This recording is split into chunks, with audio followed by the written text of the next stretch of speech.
Magandang tanghali sa inyo lahat, mga subscriber ko dyan, mga viewers sa YouTube. Maraming salamat sa lahat.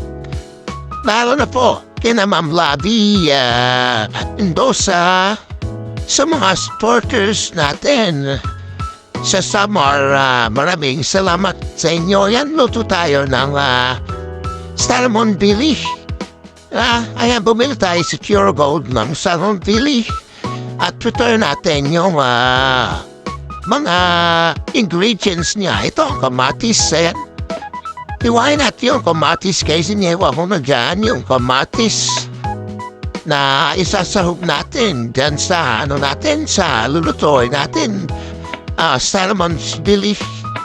500 grams guys, pero pwede na sa 5 kapain. Diba?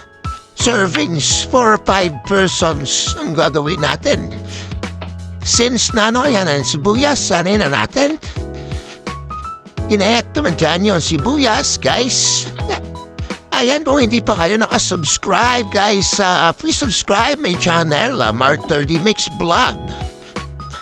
Ayan, pa-subscribe, pa-like, at saka pa-share sa mga friends natin. Yan yung natin, yung ingredients or panakot ito sa waray.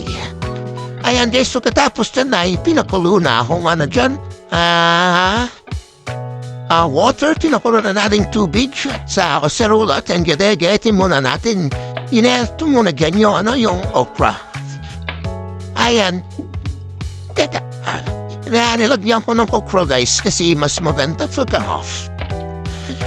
Yung mas maganda yung may sabaw at may natin.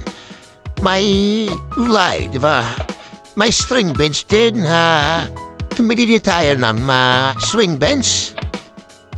Ayan, at bumili din tayo ng kangkong para kasi sinigang. Di mo wala sa sinigang yung kangkong. Ang tinanggal ko lang guys, hindi kami sa talong. Ba? Di ako naglalabay pag nagsisigang ako. Minsan, pag benoff, nalalagyan ko. Pero sana hindi ko nilagyan ng talong. Ito lang, natin string beans at saka yung okra. Ayan, di ba? Ayan yung natin, ingredients. At may pinakulo na ako. Nilagay ko na dito yung kamatis, sibuyas, luya, at saka yung sili. Ayan. At isusunod na natin dito yung nilinis natin nilagyan ko rin ng asin dyan. Para at least na yung lidyaran, nilagay ko na dito yung salmon na binili natin, salmon's belly. Diba? Ay mataba, gravigation. Nung nilagay ko lang dyan, grabe taba. Diba? Ay kita mo yung yan diba? Lalugay ko again guys yung natin. Niluno natin salmon's belly para Tapos pag may mga bula-bula yung natin. Pag magluto tayo may sabaw, tatanggalin natin. Tinatanggal ko yan. Yan nilagay ko na dito yung yung mga gulay na sahog natin. Very fresh yung gulay natin kasi bagong pitas. Diba? Ayan, green na green. Yan yung natin. Yan, shoutout nga pala kay Mami Isa. Mami Isa, next vlog yun niya. Nilagyan na natin naman. Ay, nilagay ko na dyan yung miso yan yung hinalo ko. Ba? Kasi bago mo yan yung miso, kaya nilagay mo sa tas saluin mo. Kasi pag narami yung nilagay mo dyan, parang yung mga pulbos-pulbos yan sa biso. Ayan na guys yung natin. Grabe ang taba. Ang sarap talaga. Inayin na at sa sabaw. Yung mga anak ko mahilig sa sabaw talaga. Yun ang niluto ko guys beef. Salmon beef.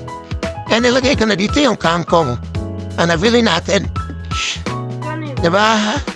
Mas maganda pag may malunggay. Hindi ako nagana ng malunggay kasi tangan mo, malunggay nila dun sa palengke. When I stop, malunggay nila. Kaya hindi ako bumili. And guys, paluto na yung ano natin. Niluto natin na salmon dili. And nilagay ko na dito yung ginisa mix.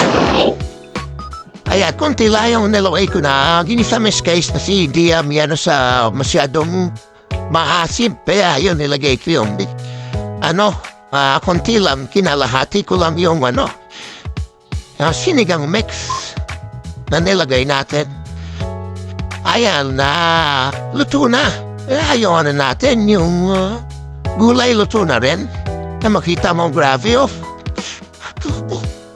labdang taba ng natin ng salmon dili. Ayan guys,